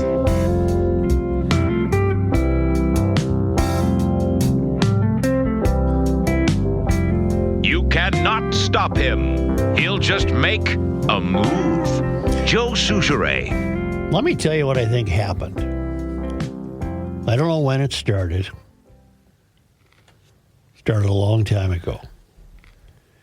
That Americans, for the most part, really had a good deal going. You know, you could own a home and go up to the lake and send your kids to school, and you had a decent job and had grocery stores everywhere. It was a hell of a place to live, America. And Americans went off and fought in wars and returned and travel, everything like built that. their families and built their neighborhoods and towns that thrived and communities. There were sins. There were sins that we had to address. But for the most part, it was a hell of a place to be. And then slowly but surely, in fact, we had it so good for so long that nobody really paid attention to city councils or mayors or governors or congressmen or senators. People paid attention to the president, might be. But, why worry? But everything was going along. I mean, and then slowly but surely the mystery was dropped on us, and that was a direct result of the academies becoming increasingly bent on telling students, it isn't that great of a place. They capitalized on the sins of America, and rather than realize we were addressing them, they really rode that pony hard. And this is, we're not that good of a place. It's unfair to a lot of people. And that grew into the whole oppression and victimization thing. And the kids were marching out of these failed academies pretty much convinced that because of colonialism and imperialism and flawed founding fathers, this place is really bad. This is not a good place. In the meantime, the rest of us who didn't go to the failed academy and pick that up, we're still cruising along. Everything's fine. Mm-hmm. But in the meantime, well, what happened? Well, a Chugtai gets elected in Minneapolis. Now stop and think to yourself, how could that be possible? How could it be possible that someone so unqualified, so vitriolic, so predisposed to hate capitalism and hate America, how did Chugtai, Robin Wansley, how did the least diverse city council in America, the St. Paul City Council, how'd that happen? It happened because we weren't paying attention. We were gaslighting? We just had it so good. We're going along. And I got a new fishing motor. I'm going to be going in the meantime, Chugtai's in there increasing rents and demanding rent control and ruining her part of the city. And so was Wansley. And we weren't paying attention. What finally got us to pay a little attention is the $1 billion theft But then we're stuck between a rock and a hard place, because the one thing we did learn, even the whole time we weren't paying attention, was, well, don't say anything if you ever hear anything, because that's racism. You don't want to be a racist for pointing out anything. So we didn't ever say that. So along come the Somalis, and a few of them, not a few of them, but hell, it'll be 100 before we're done. Very organized, stole $1 billion, and that got our attention. We're paying attention. Got the attention of the president, who handled it as crudely as possible. Just as crudely as possible. Right. So I don't find the way he's handling it helpful at all. And so here we are, and right now, rather than expect assimilation, rather than expect these different cultures from around the world to embrace what we all thought we enjoyed all these years, it really worked great. We've been taught now, we've been so gaslit that was just oppression. You people are just oppressed and victimized. And these kids are buying it. They're eating this BS up. And the next thing you know, you got chug ties and Wansleys. And so you wonder why I say anyone under 10 years old will not have the United States, is because I don't see this ending. I don't see how this can end. Especially when those that continue to call out the things that are plaguing our society are demonized and calling. Well, if you mean Trump, he's not the answer. No, I'm saying even us. I'm looking in the mirror in this case. And so we call it out. For example, on this show, we've been calling it out for years. What you call the mystery has got another term. It's called managed decline. Yes. And they say it's a vast right-wing conspiracy, and it's something we hang our hats on. And Soros actually brought it up years ago when he said the dollar needs to be managed and declined. Well, that's how he makes his fortune. It's a reality. And it's really happening. My question for you and everybody else is, by whom and why? Let's say it did start in the failed universities. I'm blaming the failed academy. But why? Because I'm assuming those professors were making pretty good money, were they not? They owned homes. They had kids. They were driving nice cars. Why did they do this? Why are they doing it?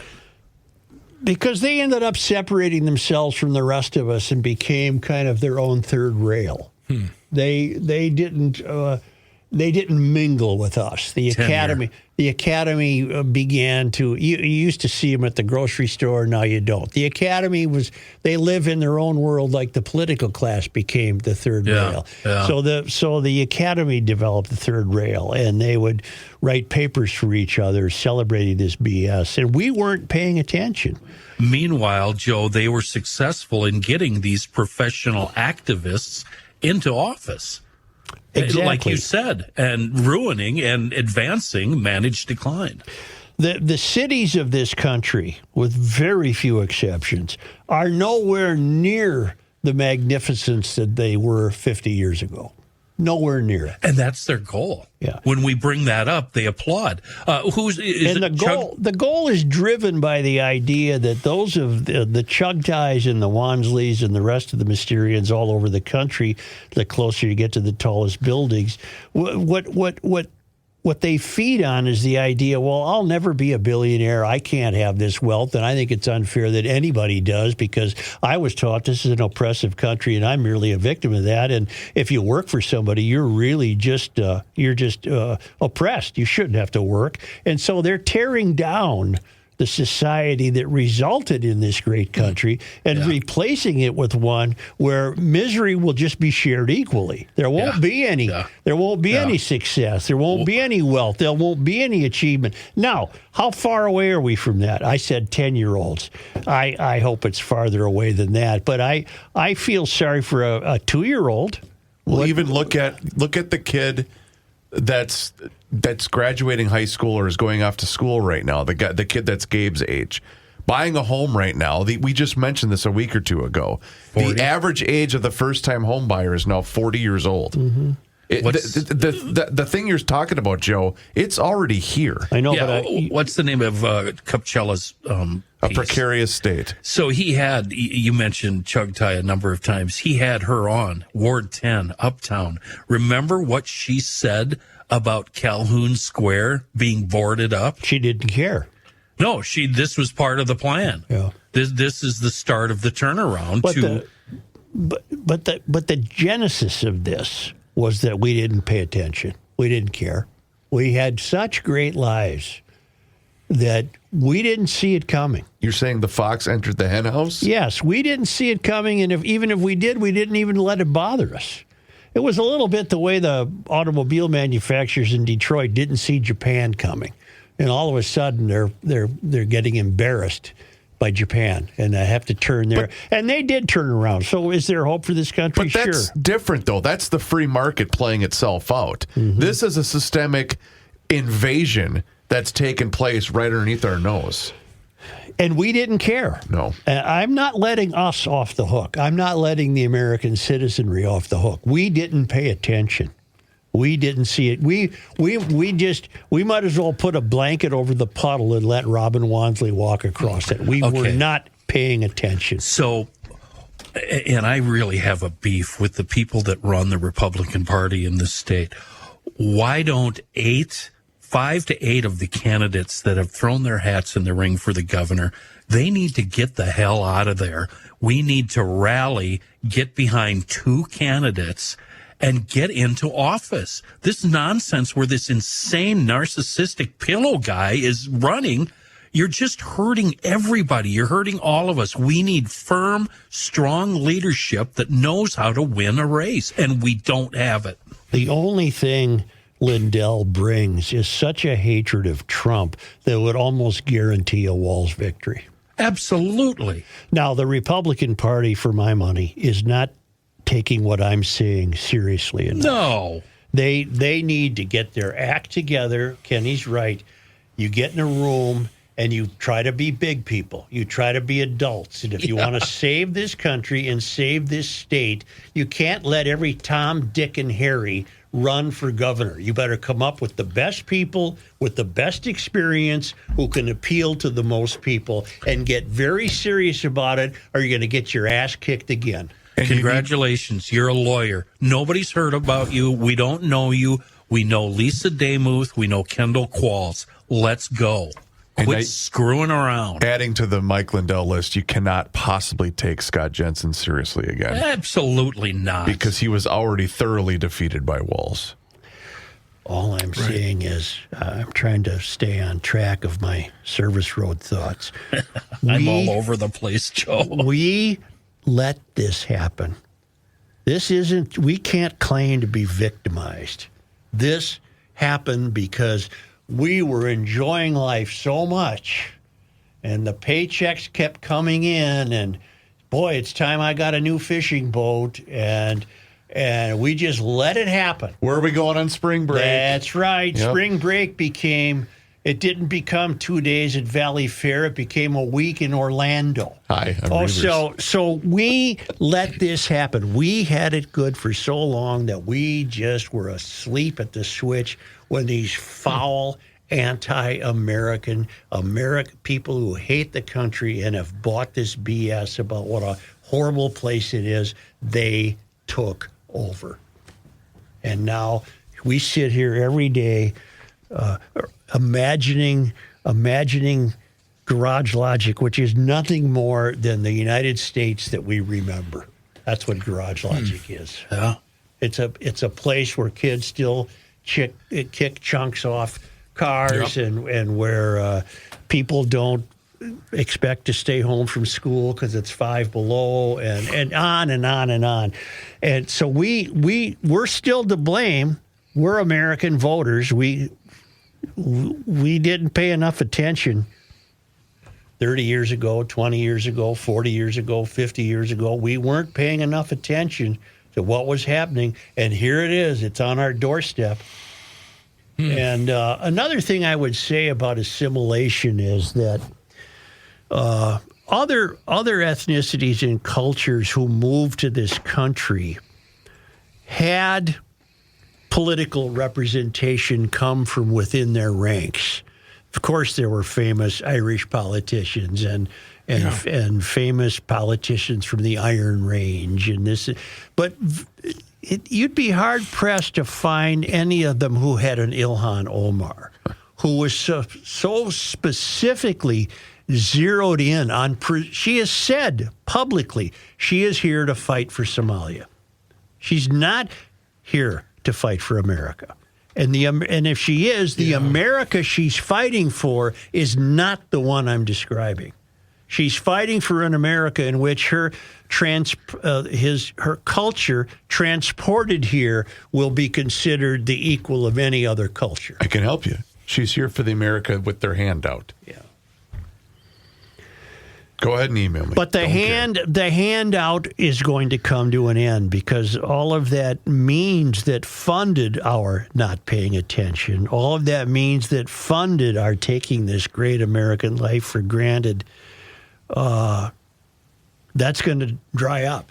There isn't going to be that. I remember thinking thoughts along these lines when I read that great trio of books that I've recommended to you many times. Tom Rob Smith, Child 44, The Secret Speech, and one other one. And it dawned on me that these novels, as factual, very factual, and absolutely fascinating about Russia, were taking place in 1958, in 1965. I was water skiing. I was not paying attention. I know, but I mean, and in Russia, somebody my age was a ward of the state, and Child 44, The Secret Speech, and Agent 6. And if you haven't read those, read them. It's unbelievable. All of that has come to us now. We didn't care. We had no knowledge in 1965 of and then I saw it again when in Berlin a couple times and visited the museum at Checkpoint Charlie and saw how kids in East Berlin, my age, were living in 1963, 1964, 1965, 67, 68, on and on till the wall finally came down. It's here because we haven't paid attention. Because the human need for power and control is separate, I think, from the human need to lead the American life we've all led. In other words, to me, it's been enough to have an American life where you succeeded, you made a few bucks, you took care of your family, and you got your kids educated, and went to the lake. That was okay. I didn't have a power for control, but the failed academy graduates, as they're marching out, they want control. They've been so sold on how foul this country is, they want to control it. They want to run it. They want to start over. They want to disabuse you of the greatness of the founders. They want to trample on capitalism. They don't buy any of it. And here we are at this point in history. Why? All of those things you just listed, why? Is it because they don't have what those of us that have worked our asses off have? Yes, and they're that's jealous, part of it. Yes, and that's part of it. They want what we've worked for free? Right. Is that what it is? That, and they didn't, many of them, it's hard for me to believe Chugtai wanted to carve out a world of hard work for herself, or Robin Wansley. They bring nothing except their own sense of their importance. Mm-hmm. And that's an importance based on nothing. They've achieved nothing. And yet they think their importance is so powerful that it should be shared with the rest of us.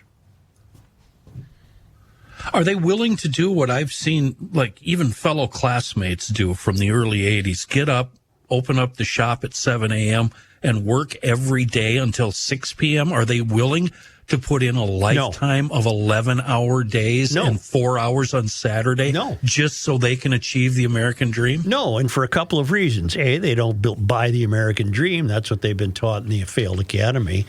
B, working for someone would be oppressive. Well, I'm thinking of a guy that owns his own business, but why would they want to take what he's worked for his whole life? Why would they want to take that away from him? Because and take that opportunity away from his kids or his grandkids? Because he's doing it wrong. He's not adhering to the power that they think is more virtuous than his. Because he's not a lazy slob? Right.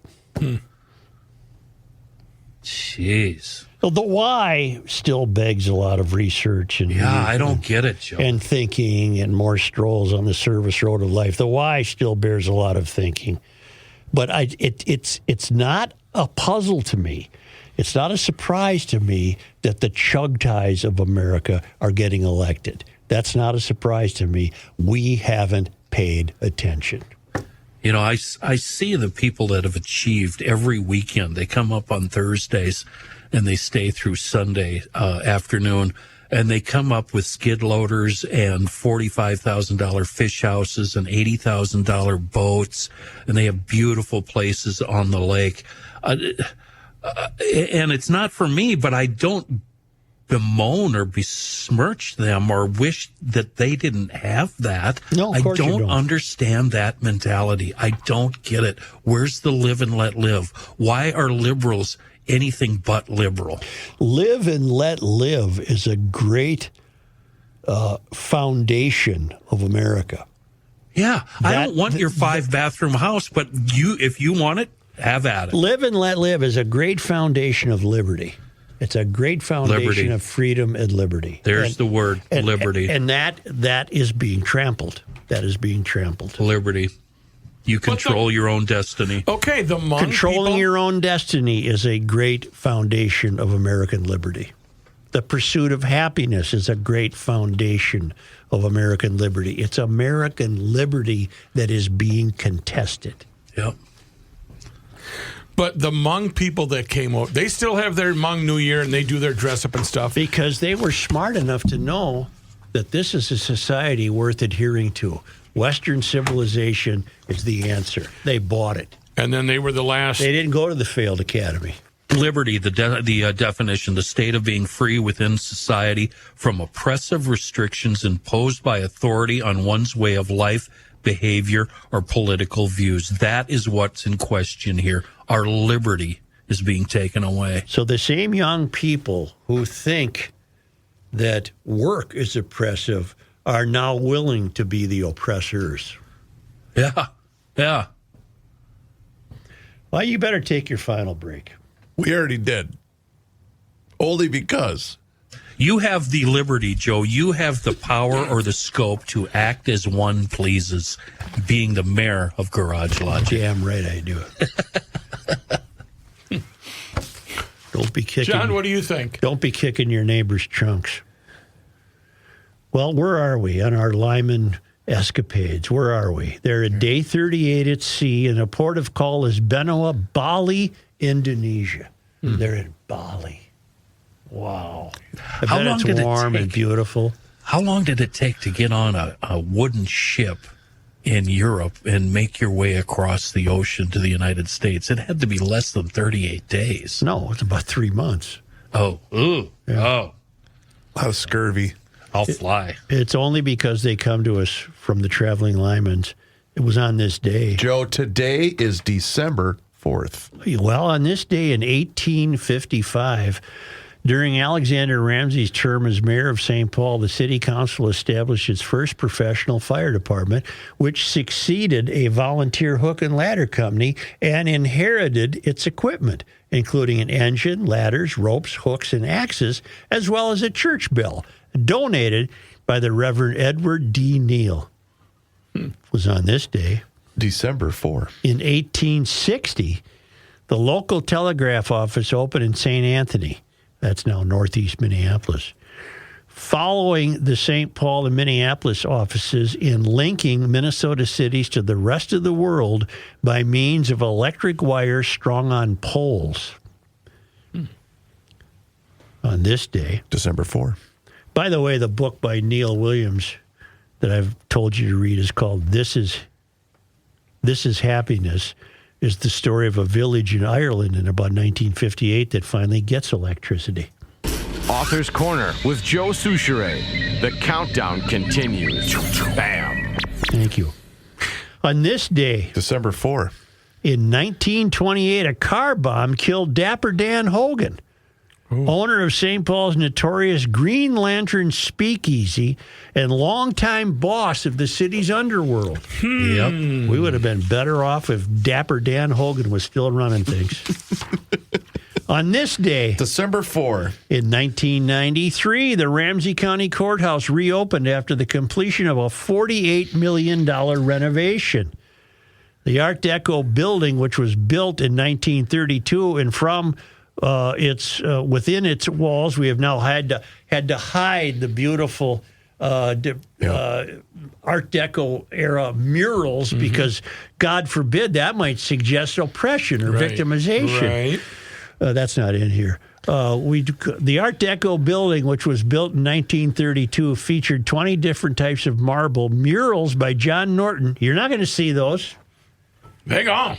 And a gold leaf ceiling, the kind you would now see in the White House. Right. Because he's got that pimped out like something crazy. Yeah. On this day in Minnesota sports disappointment history. Who would we lose to on December 4? Well, in 1966, on this day, Fran Tarkenton was benched in Atlanta. Really? Yeah, I don't know why. On this day, December 4. In 2013, the Timberwolves had a game in Mexico, but it was canceled due to an escalator fire. Yeah. That was that long ago already? Yeah. There was time is really flying. Don't you remember the scene from the arena Smokey too? Yeah. And I thought that was like 2 years You ago. can't trust those Mexican escalators. No. That's racist. That's why we need American escalators. That's racist of you to say that. Did people just get stranded on the escalator? No, the building was escalators are the only thing that when they break down, they still work. Right. Because they turn into stairs. That's right. What escalator were we walking by where they have the spikes in between? And I said, do you know why they have those? So you don't slide down them. Right, because if the escalator breaks down, you got to get off there and you have to go down and you don't want to slide all the way down. Huh? Have you seen those? The spikes that come up from you don't want to slide in with your swimsuit area into a spike. Or you Thanks, could just, GLers. Or you could just walk down the escalator that's not working. Okay? Yep. Copy that. We start early today? Did we? I don't know. Do us a favor if you haven't done so already and hit subscribe on the Garage Logic YouTube channel. On that YouTube channel, you can watch the show each and every single day, starting right around noon or most days anyway. You can also see full segments, video shorts, and behind-the-scenes footage, and search for us on all of our social media channels, which includes Facebook, Instagram, and X, and also sign up for the Daily Logician. That's an email that comes right to your inbox each and every single day, and it includes the most recent episode of the podcast. Find out more, sign up today at garagelogic.com. Time once again to check in with our guy, Mr. Money Talk. Josh Arnold is with us once again right here in Garage Logic, and now is the time for you to do the same, so do not delay. Do exactly what I did and pick up that phone and dial 952-925-5608. That number once again is 952-925-5608. When you call that number, you're going to get Josh, and he is there for you for that free, yes, I use the word free, 48-minute financial consultation with absolutely zero obligation, and he will always give you the straight talk. He will never give you the sugar-coated advice, and he is on the line with us once again right here in Garage Logic. And boy, Josh, a lot to get to today because Mark Zuckerberg is cutting in terms of Meta. And did you just tell me that Amazon and the USPS are having negotiations that might not be feasible? What's going on, Josh? Well, let's just start with favorite Amazon. And I know that I took a little victory lap yesterday with Apple hitting a new high. Apple today is pulling back. And, of course, the talking heads are wondering, is all the good news priced into Apple? No, not all the good news is priced into Apple. But we're getting to that time of year when companies like Apple, which has been on a little tear over the last month, or Amazon, which is bouncing off a low, or Google, which has been on a very big run. Large players and small players are starting to look to the year end, and you might want to do this as well. well and balance off some of your winners versus some of your losers. So we'll do it tax harvesting ahead of the crowd. If you do have any tax losses, can take them and you can report up to $3,000 of tax loss against your income. But if you have a loss in any stock and do want to go back into it, still count that loss. You have to wait 30 days before you do so. If you have a gain in the stock, well, you can sell it and then go back into it right away, establishing a new and higher cost base. That might be going on with Apple, but it also might be, we'll go to Amazon first. It also might be that money's coming out of Apple and Amazon and Google and moving into Meta, another large capitalization stock, or even moving back into NVIDIA, probably the largest capitalization stock by market weight. Reports coming from the Washington Post said that the U.S. Postal Service has opened up an auction for their services, and that could preclude Amazon from using the U.S. Postal Service for delivery. Now, Amazon has been in negotiations with the U.S. Postal Service for the last year on, we'll say, getting or continuing to get preferential pricing for delivery. Should this deal with the U.S. Postal Service not go the way that Amazon might want, well, Amazon could be forced to spend more money on their own delivery services or contracted delivery services. Market players do not like when companies increase spending, particularly when they question how soon it will be till they get a return on investment. Amazon, meanwhile, has always been acting like a startup, even as big as it is, and they want to maintain that startup mindset, looking for maximum growth to provide maximum customer benefit. That's across whether it's retail, whether it's advertising, whether it's logistics, or whether it's with their Amazon Web Services portion. And Amazon Web Services has helped, we'll say, power of the stock moving forward. I do believe that over a period of time that Amazon does represent some pretty good value going forward with all they offer. Meantime, another report says that Mark Zuckerberg of Meta is going to be cutting spending on his metaverse projects, and the market jumped up and down with that. When we say cutting spending, it also means reducing a head count on what the market has perceived and analysts have perceived as a wish in the virtual world without much in the way of return. Meantime, Meta has been spending a lot on artificial intelligence, and they could be another winner that domain. Meta has pulled back significantly since they reported their earnings last month, but today is up and looks to be a share taker. Meanwhile, the largest company by market capitalization, NVIDIA, has had a nice jump today. NVIDIA has a lot of cash, and I know that many have been looking at the spending that has gone on in the artificial intelligence universe, and particularly with the amount of spending that NVIDIA has done investing in other companies. Well, NVIDIA's cash pile has grown from $13 billion 2 years ago to over $60 billion today. So NVIDIA is definitely a cash generator. Now with this excess cash, can use that cash to expand, expand their reach, or pay a dividend or buy back shares, all of which should be beneficial on a longer-term basis to NVIDIA shareholders. Yes, the art of, while there is bubble talk about AI, I just don't see it. Excellent advice, as always, Mr. Money Talk. You heard him, GLers. Now is the time for you to pick up the phone and make the call for that free 48-minute financial consultation with absolutely zero obligation. And you do that just like I did by dialing 952-925-5608, where you always get straight talk and never, ever sugar-coated advice. Josh, once again, thank you so much for the time and the chat. Enjoy the rest of your day. Have a fantastic weekend, and we'll talk to you again next week. Look forward to it. Thanks, Chris. Investment services offered by Josh Arnold Investment Consultant LLC, a security investment advisor. Past performance is no guarantee of future results. All investments involve risk. All comments and opinions are Josh Arnold's and do not constitute investment advice. Chris Reavers is a paid endorsed